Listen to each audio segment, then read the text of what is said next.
неровные плитки, углы, там все у тебя. Потом туда ставится пластмасска, вон туда, видишь? Это что за краска? Кто ее обработает? Надо же обработать бетон перед тем, как красить. Новая школа в Магасе не откроется в назначенные сроки. Ряд нарушений выявил глава Ингушетии в ходе личного осмотра. Сегодня, в День Конституции, в министерствах и ведомствах республики проходил прием граждан. Более 100 обращений рассмотрено в правительстве.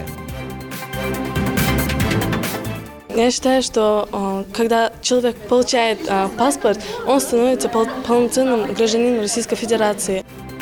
А в лицее Магаса 26-ю годовщину Конституции отметили концертом и вручением паспортов юным гражданам.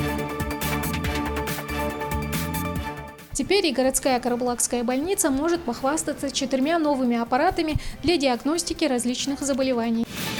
По нацпроекту здравоохранения в больницах региона внедряются современные технологии. Какое оборудование поступило в Карабулакскую больницу, расскажет наш корреспондент. Сегодняшняя игра мне знакома, а проходить уровень мне не дает сложности, поэтому я так быстро закончила. Урок цифры по теме «Сети и облачные технологии» прошел в Центре образования Магаса. Подробности в этом выпуске.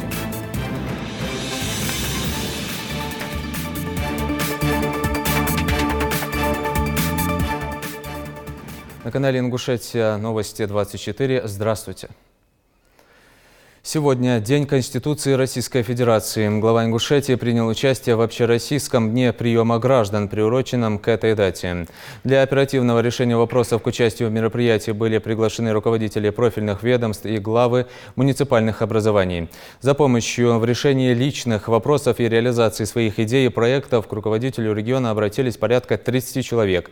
Так, Джабраил Цароев от имени жителей сельского поселения Южное попросил о содействии в проведении дорожного покрытия на улице имени разведчика Абдуллы Цароева в надлежащее состояние. По итогам обсуждения вопроса глава Ингушетии поручил районной администрации разработать проект, предусматривающий строительство качественной дороги с дренажной системой и после прохождения соответствующих процедур согласования реализовать его до 1 мая 2020 года. 25 апреля приеду и сам проверю, как выполнены работы, подчеркнул он. В перечень обращений к главе республики также вошли вопросы оказания помощи в трудоустройстве, выезде на иногороднее лечение, восстановлении утраченного жилья и многое другое. Обращение каждого заявителя Махмуд Али Калиматов изучил детально. По итогам общения с гражданами, которое длилось около 5 часов, главой Ингушетии были даны соответствующие поручения подчиненным, определены сроки исполнения принятых решений.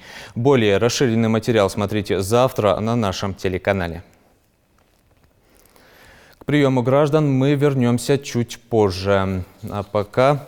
Новая школа в столице Ингушетии не откроется в назначенные сроки из-за выявленных нарушений. Учебное заведение должно было принять школьников уже завтра, однако открытие сместилось на неопределенный срок до устранения недостатков, выявленных главой региона в ходе проверки объекта. Подробности в нашем материале. Строительство объекта должно быть выполнено по высоким стандартам. Здесь проект не завершен и принят не будет. Все должно соответствовать СНИПам и ГОСТам. Неважно, недочеты есть в подвалах или же в учебных кабинетах. То же самое касается и всех остальных объектов. Я и дальше буду лично ездить, проверять вплоть до технических помещений. В этом случае самое плохое, что подвели детишек.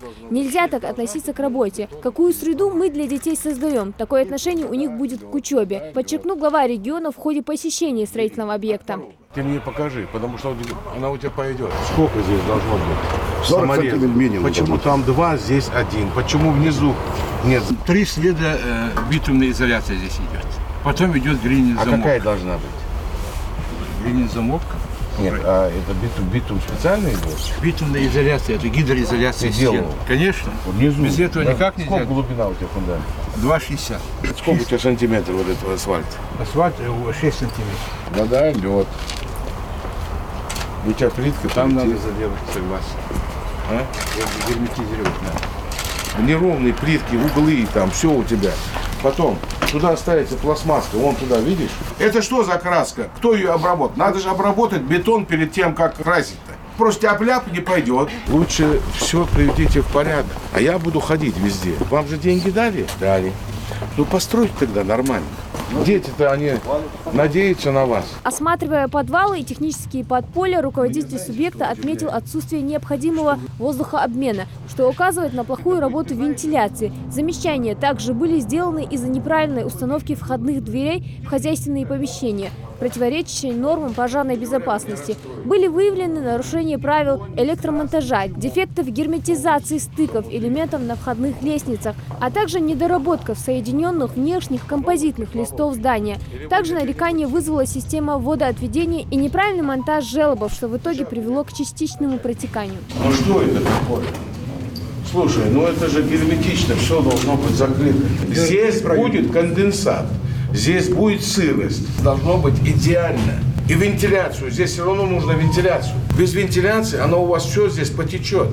Разбери, посмотри, замок укрепи, там изоляцию сделай, а потом только укрепляй. А вы проекты делаете, специально занижаете свой объем работы, получая полные деньги. Полные деньги вы получаете за вентиляцию, за плитку, за эти стены. Вы, каждый кирпич вам, вот посчитали, запас вам деньги дают, запас. Понимаете? Вы зарабатываете деньги, да, классно было, это очень хорошо. Хочу, чтобы больше зарабатывали, но так зарабатывать не будете. Вот я вам серьезно говорю. Так нельзя, здесь должно быть идеально все. Вот как вы меня наверху показать хотите, вот так же должно быть здесь. Меня знаете, что удивляет? Что вы к детям так относитесь, к школе. Нельзя так относиться.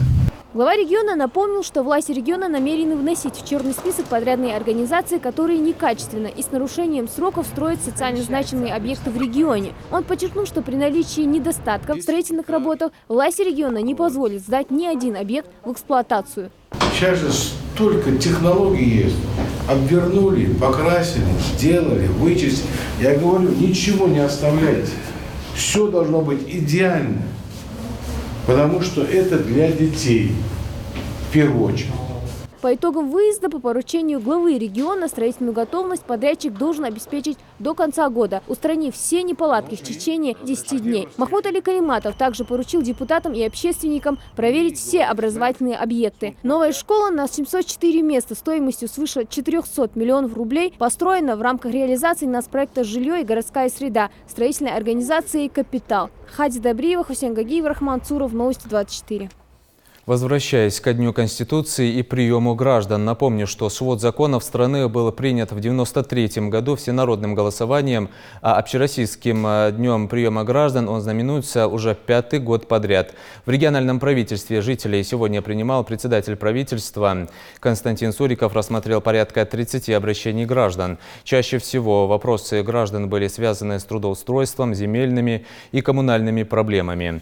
Просьбы и проблемы жителей республики выслушали также и вице-премьеры Михаил Элезов и Тимур Фаттахов.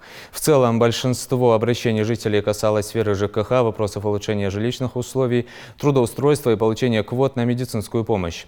Заместители председателя правительства Ингушетии на месте по всем вопросам заявителей дали обстоятельные ответы и разъяснили права граждан в той или иной ситуации. Все поступившие обращения были поставлены на контроль. Всего в рамках приема граждан в правительстве рассмотрено более 100 обращений. Прием граждан проходил сегодня в министерствах и ведомствах республики. С 12 до 20 часов были открыты общественные приемные, где жители могли задать интересующие их вопросы представителям власти. С какими вопросами обращались в региональные министерства, расскажет Тамара Хашагульгова.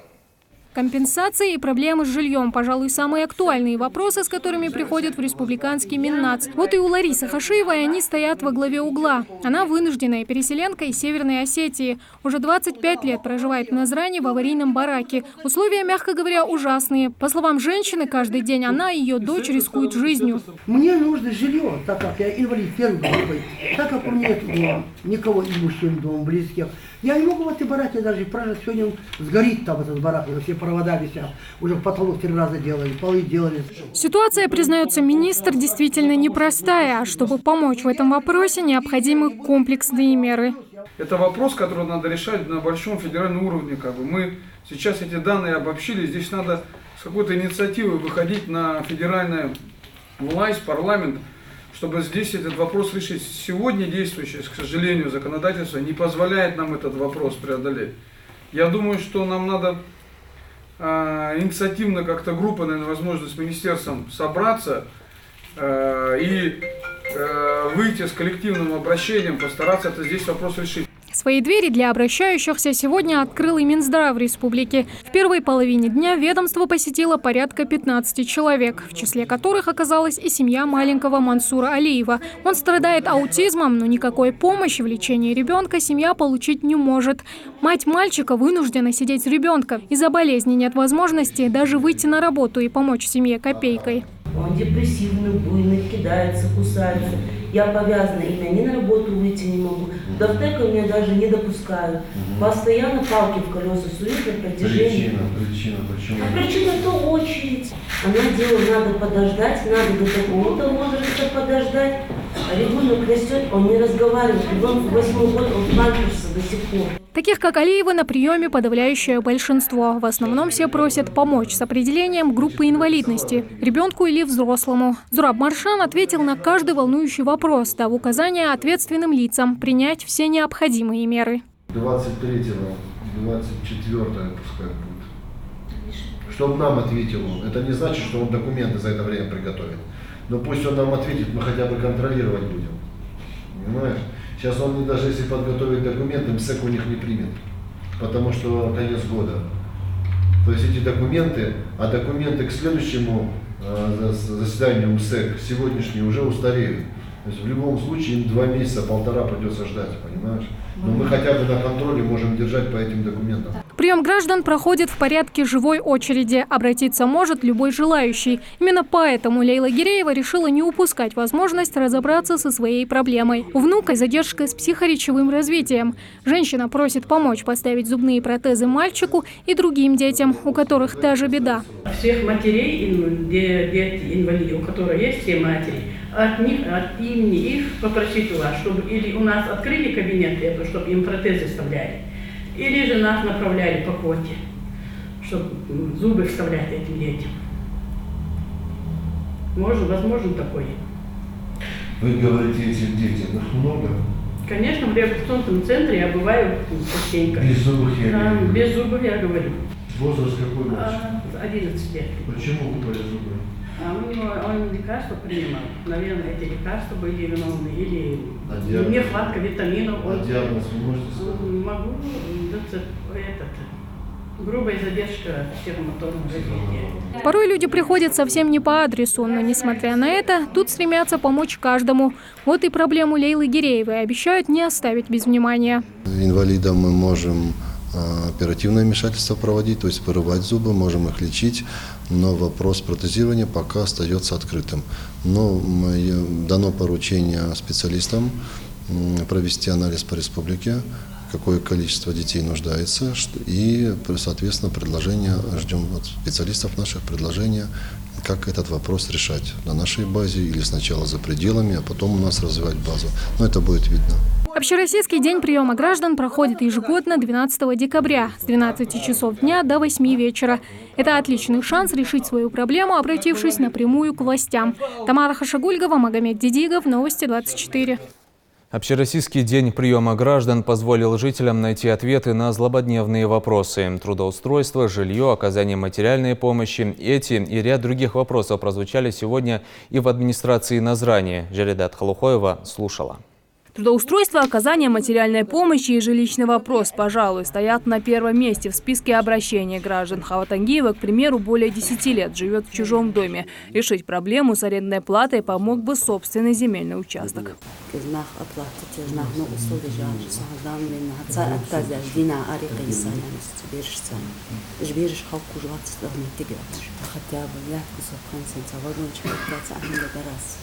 Очень боятся. Но это другой вопрос.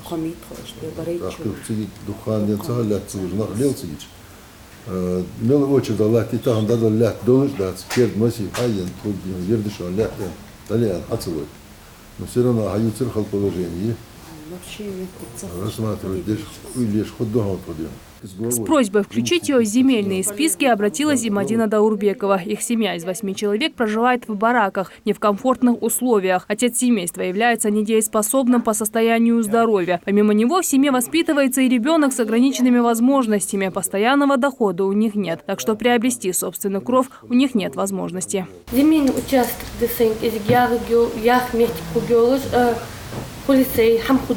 Ей нужно обратиться в администрацию Назрановского района. Это Насканова. Я знаю, учаю.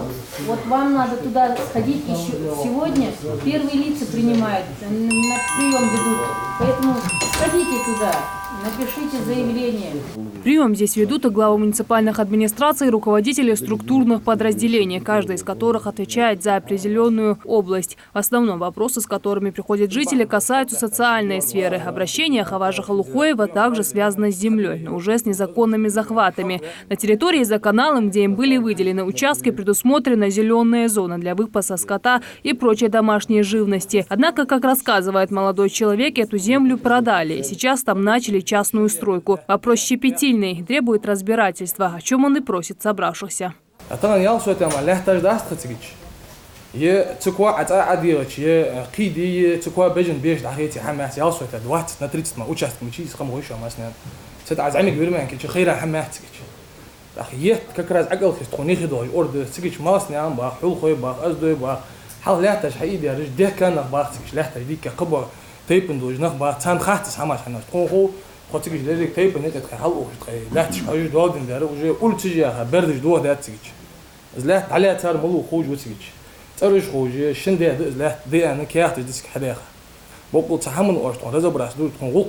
самого утра в администрацию с вопросами успели обратиться свыше 40 человек. Всем по мере возможности стараются помочь или дать необходимые рекомендации. В соответствии с положением, с нашими полномочиями решаем, пытаемся решить вопросы с теми, к которым обращаются наши граждане. Некоторые вопросы организаторам приема граждан удалось решить, не выходя за пределы кабинета. Впрочем, большинство обращений, как выяснилось, требует более тщательного разбирательства, а потому они будут решаться поэтапно. Жарадат Кулухоева, Асхаб Белакиев, Новости 24. Двери для жителей республики в рамках Общероссийского дня приема граждан сегодня распахнули и в прокуратуре Ингушетии. Пожалуй, с самыми наболевшими и проблематичными вопросами обращаются именно сюда. Прокуроры рассматривают все поступающие заявления и резюмируют их в карте посетителя. Затем обращения передадут на рассмотрение заместителя прокурора Ингушетии. В этой инстанции и будут решать проблемы обращающихся. Прием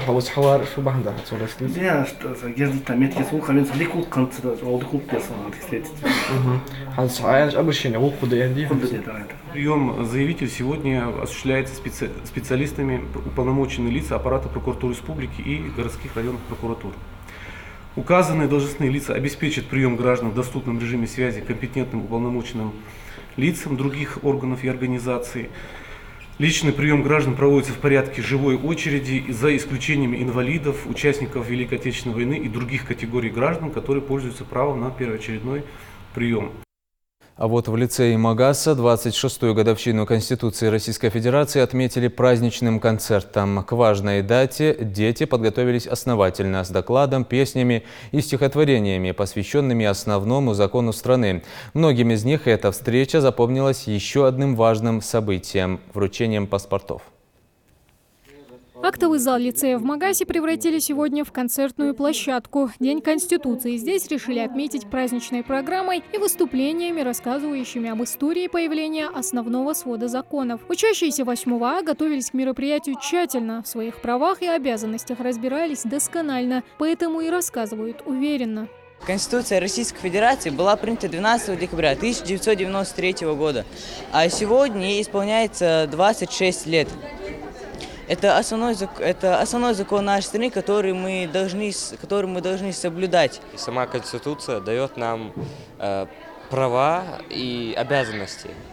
Без Конституции, опять же, как уже сказали, начнется хаос. По словам организаторов, подрастающее поколение уже сейчас нуждается в помощи как взрослых, так и государства. Важно довести до них, что главный закон страны – это их щит. Дети подготовили и стихи, и песни, и справки о том, какие конституции были изначально у нас в нашем государстве, в каком году они были приняты, чтобы у детей была информация, чтобы они знали, что вообще такое конституция, необходимо ли соблюдать законы, которые прописаны в конституции, соблюдаются ли они в нашем государстве, есть ли у них какие-то сомнения по поводу того, что это действующий закон, который необходимо выполнять всем гражданам Российской Федерации. На протяжении всего мероприятия Жасмин Угурчиева выделяется своей любовью к поэзии. Она для нее как один из способов выразить свое душевное состояние, признается девочка. Хоть камеры и стесняется, но прочитать пару строк к празднованию даты основного закона нашей страны согласилась. Россия, как синюю птицу, тебя бережем мы и чтим. А если нарушат границу, мы грудью тебя защитим. Волнующее событие для молодых людей – одновременно старт к взрослению и самостоятельности, вручение паспорта. Юные граждане, достигшие 14-летнего возраста, среди которых и Жасмин, в торжественной обстановке получают свой билет в полноправный мир. Я считаю, что когда человек получает паспорт, он становится полноценным гражданином Российской Федерации и чувствуешь себя более взрослее. Завершая праздничный концерт, дети также вспомнили про один из официальных символов России.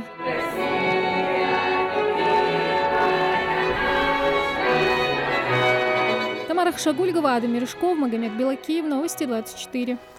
Паспорта юным гражданам России вручали сегодня и в городе воинской славы. Ни один закон не может перечить Конституции, она обладает высшей законодательной силой. А что знаете вы о Конституции Российской Федерации? Этот вопрос задали малгобекчанам.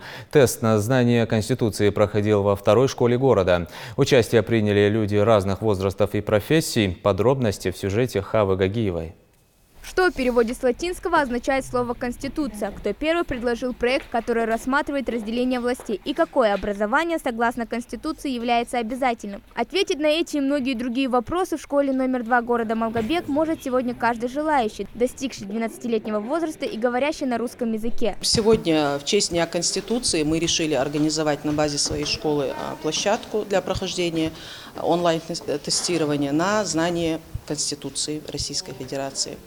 На площадку могут прийти и одновременно пройти тест более 24 человек. Организована площадка в читальном зале библиотеки, настроена интернет-связь, ноутбуки. Человек может прийти и пройти онлайн-тестирование. Акция «Всероссийский тест на знание Конституции» не просто тест, помогающий оценить свои возможности, но и позволяющий молодому поколению осознать свои права и обязанности, путь на котором каждый станет частью справедливого государства. Для многих школьников такие тесты – дело привычное, но в акции подобного рода кто-то участвует впервые. Мы готовились к этому тесту, в том числе и я, и думаю, мы без проблем напишем данный тест и покажем хорошие результаты. Фактически элементарные вопросы. Все вопросы различны по своему типу, но они все об одном, о нашей Конституции Российской Федерации. Всероссийский тест на знание Конституции проходит в Республике Ингушетия второй год подряд. Акция позволяет повысить знания общественности о законах основного правового документа Российской Федерации. Организовано мероприятие было региональным штабом ОНФ. Кстати, среди присоединившихся к акции оказались и сами сотрудники организации. Мадина Богатырева призналась, что готовилась к тесту тщательно. Когда я еще училась в студенческие годы, у нас даже был такой предмет на знание Конституции. И обновить вот эти данные в своей памяти, это конечно, обязанность каждого гражданина, как сопредседатель Общероссийского народного фронта, как депутат городского совета. Я думаю, что я просто обязана знать Конституцию Российской Федерации. Сразу после окончания тестирования участники получают электронный сертификат с набранными ими баллами. Правильные ответы будут опубликованы на сайте 13 декабря, а 20 декабря будут подведены итоги и опубликован региональный рейтинг. А пока каждый может поразмышлять, как он сдал тест. Где-то из 20 на 12 вопросов я ответил правильно. Да, и думаю, что все-таки, там, если какие-то там были ошибки, то просто так, формулировочки там немножко. Да. А так, я думаю, что необходимо мне в первую очередь и всем, кто писал, отвечал на текст, на эти тесты, еще раз повторить, надо знать свою Конституцию, тем более в такой день.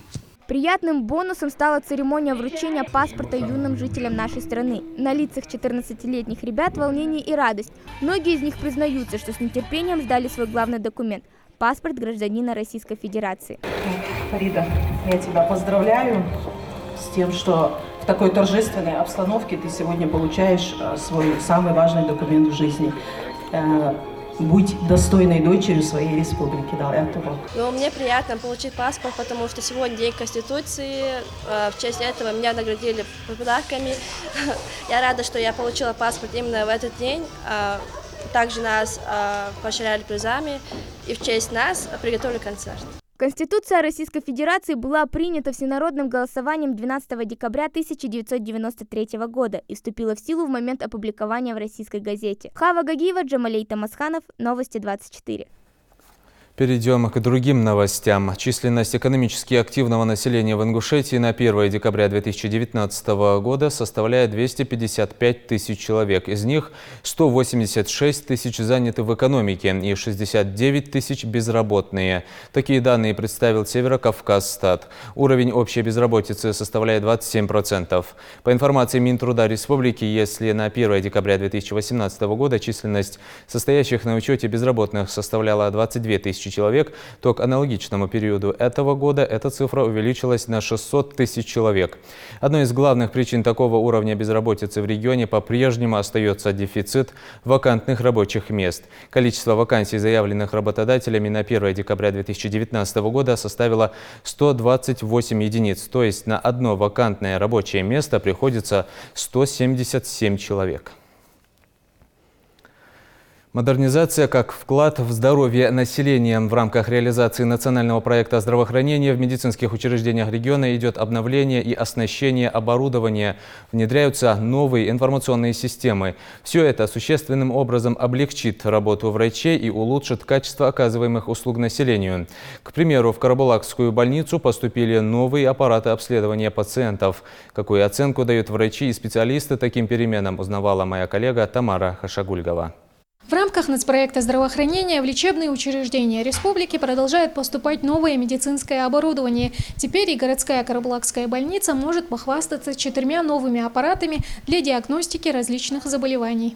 Бесконтактный пневматический тонометр и афрорефрактометр – настоящая абракадабра для простого обывателя и практически музыка для окулиста. При помощи этого новенького пневматометра можно измерить внутриглазное давление. Процедура предельно простая. Все, что требуется от пациента – это зафиксировать голову и сфокусировать взгляд на одной точке. Результаты исследования выходят моментально. Еще одно ноу-хау Карабулакской больницы афрорефрактометр позволяет за считанные секунды определить степень близорукости, дальнозоркости или астигматизма. Пациент садится напротив, ставится подбородок, прижимается лоб, глаз широко раскрывается. Смотрим, проверяем зрение. Оба устройства бесконтактные, что исключает повреждение или даже инфицирование глаза. Это самый щадящий и нетравматичный метод исследования. Мы получили новую аппаратуру, теперь нам намного легче работать. И пациенты довольны, и врачу удобно. Более глубокую можно диагностику делать, понимаете? Вот в этом плане у нас очень сейчас удобства очень хорошие. Не нарадуются современной медицинской технике как сами врачи, так и пациенты. Проводить исследования стало проще и быстрее. О неудобствах, с которыми раньше постоянно приходилось сталкиваться, можно уже смело забыть. Нам теперь не надо выезжать. У нас на месте есть по месту жительства. Мы сюда приходим, обследуемся, и нам очень удобно и легко. Раньше было не так, мы выезжали, ходили платно, а теперь бесплатно нам все это делается и очень удобно. Современный УЗИ-аппарат экспертного класса. Теперь и в кабинете УЗИ детской консультации есть все возможности, чтобы проводить максимально точную диагностику. А еще совсем недавно о таком здесь даже и мечтать не могли. Маленьких пациентов приходилось исследовать вместе со взрослыми, но теперь они могут не переживать из-за этого. Оборудование высокого уровня разрешения с множеством дополнительных функций, который улучшает качество визуализации, следовательно, и качество обследования. Имеет несколько датчиков. Вот они, наши датчики. Делаем ультразвуковое исследование брюшной полости, почек, УЗИ головного мозга, тазобедренных суставов. мягких тканей и щитовидной железы. С новым аппаратом ждут улучшений при оказании медицинских услуг и врачи-гастроэнтерологи. Новенький видеоколоноскоп появился в больнице еще осенью этого года. Пациентам теперь не нужно никуда выезжать. Провести исследование можно у себя в городе совершенно бесплатно. Оборудование позволит нам на ранних стадиях выявлять в том числе злокачественное новообразование и неспецифические всевозможные язвенные заболевания кишечника. Колоноскоп нам, конечно, был очень необходим, потому что в поликлинике нашей вообще не было видеоколоноскопа, что, конечно же, затрудняло диагностику, обследование больных. Оптимизирует работу врачей не только при помощи современного оборудования. С июля этого года здесь включились в еще один проект – новая модель поликлиники. Проект направлен на совершенствование доступности и качества медицинской помощи населению. На базе нашей поликлиники мы открыли колл-центр, благодаря чему у нас ведется предварительная запись к специалистам нашей поликлиники, что существенно сократило очереди в поликлинике. Это удобно как для врачей, так и для пациентов. Также мы создали открытую регистратуру, у нас разделены потоки пациентов. К слову, оптимизировали работу врачей не только здесь. Так, в рамках нацпроекта здравоохранения в медицинские заведения республики поставлено 26 единиц медицинского оборудования на общую сумму 31 миллион рублей, а также 600 компьютеров и другой вспомогательной техники на сумму 34 миллиона рублей. Тамара Хашагульгова, Магомед Белакиев, Новости 24. Урок цифры по теме сети и облачные технологии прошел в Центре образования МАГАСа. Это часть всероссийского просветительского мероприятия. На уроке информатики школьникам рассказали, в чем магия облаков и как надежно хранить там данные. Идрис Ижиев был в числе слушателей. Компьютеры и информационные технологии – это не только игры, но и целая наука. Важно с раннего детства обучить детей компьютерной грамотности. Ведь век технологий, знание языка программирования дает массу преимуществ. Преподаватели Центра образования решили начать с облачных сервисов, приобщить к правильной работе с интернетом и другими сервисами. Главная задача IT-уроков. Обучаться в таких без преувеличений инновационных классах – одно удовольствие. Ведь для хорошего понимания сферы IT хорошее оборудование просто необходимо. Современные ноутбуки и огромная информационная доска становятся не просто атрибутами, а самыми настоящими проводниками в мир информационных технологий. Тема сегодняшнего открытого урока – сети и облачные сервисы. Сервисная программа Ping необходима для того, чтобы узнать, доступен ли сервер и оценить примерное время его отклика. Для ее запуска в операционной системе Windows откроем командное окно с сочетанием клавиш Win и R. Ученики 6 класса внимательно слушают преподавателя. Вопросы им знакомы по урокам информатики. Но одно дело теория и совсем другое – применить знания на практике. Первые вопросы посвящены интернет-соединению и как бороться с плохим коннектом. Также, чтобы информация легче усваивалась, для школьников подготовили тематическую игру. Еще раз один раз вперед, да? Проверим. Мухаммад Измайлов с легкостью управляется клавиатурой и мышкой. Открыть командную строку и узнать задержку соединения интернета для него не проблема. Мухаммад настоящий гик в компьютерной сфере. Пару кликов, и он уже на 3-м уровне компьютерной игры на знание интернет-соединения. Такие успехи и самое главное желание обучаться появились не на ровном месте. Мухаммад планирует связать свою жизнь именно со сферой IT. Вообще урок информатики это очень интересный урок. Я этот урок люблю больше всех и хожу на него с удовольствием. Сегодняшняя викторина, игра ваша, как она, по-твоему, сложно тебе ее проходить? Не, она не сложная, она больше всего интересная. В нее очень интересно проходить.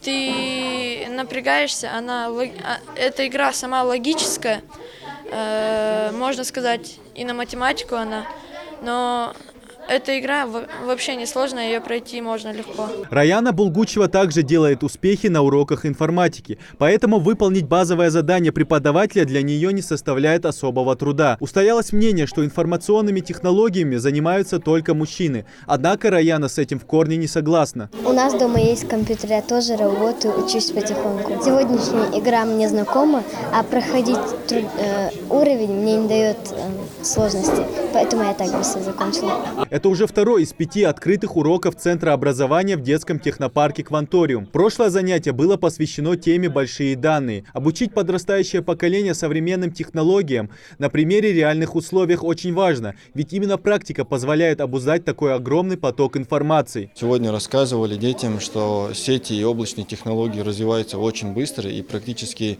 любая деятельность человека уже связана и каким-то образом зациклена на этих технологиях.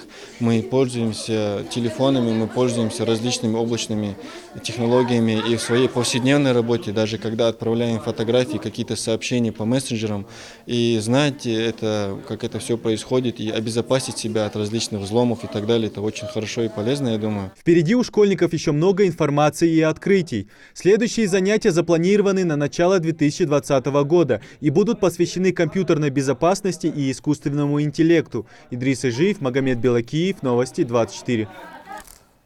Город трудовой доблести. Такого статуса и одновременно почетного звания в скором времени в России будут удостаиваться населенные пункты. Законопроект об утверждении почетного звания планирует внести в скором времени в Госдуму.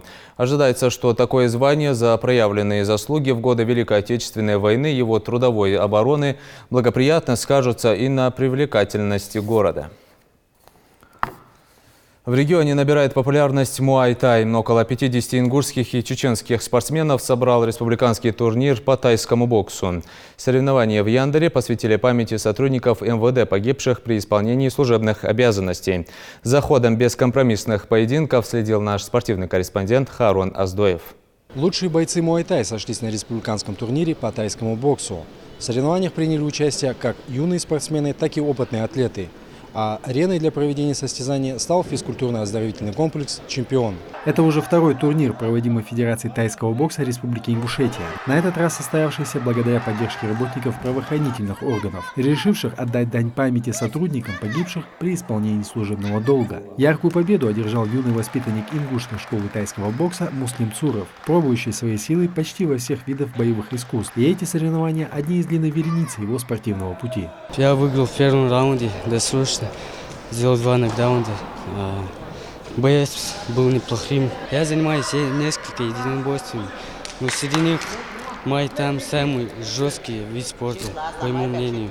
Проводить бои в своем родном городе, в республике, очень легко. Среди гостей мероприятия присутствовали жители села и общественные и духовные деятели сельского поселения Яндери, с интересом следившие за поединками молодых бойцов. Всего в турнире приняло участие порядка 50 спортсменов не только с Ингушетии, но также атлеты из Чеченской Республики. Цель турнира – отобрать лучших спортсменов на предстоящий в феврале месяце чемпионат и первенство ЕФО-СКФО в городе Каспийске, в Дагестане. Возраста у нас от 10 лет, но участников у нас в этом году не так много, как в предыдущем году, так как у нас ликвидированы там школы, разброс там, поэтому мы не смогли собрать всех участников. Каждый боксер тайского стиля демонстрировал высокий боевой дух и волю к победе, добывая себе заветную путевку в состав сборной команды региона. Формат поединков 2 раунда по 1 минуте. После 2 нокдаунов бой останавливался, при том, что они проходили в полном контакте, где разрешены удары ногами, коленями и руками в голову и в корпус. Участники турнира прошли жесткий отбор в своих регионах, и команда гостей представлена сильным составом. На этот турнир я привез 5 человек, 5 спортсменов из Чеченской Республики.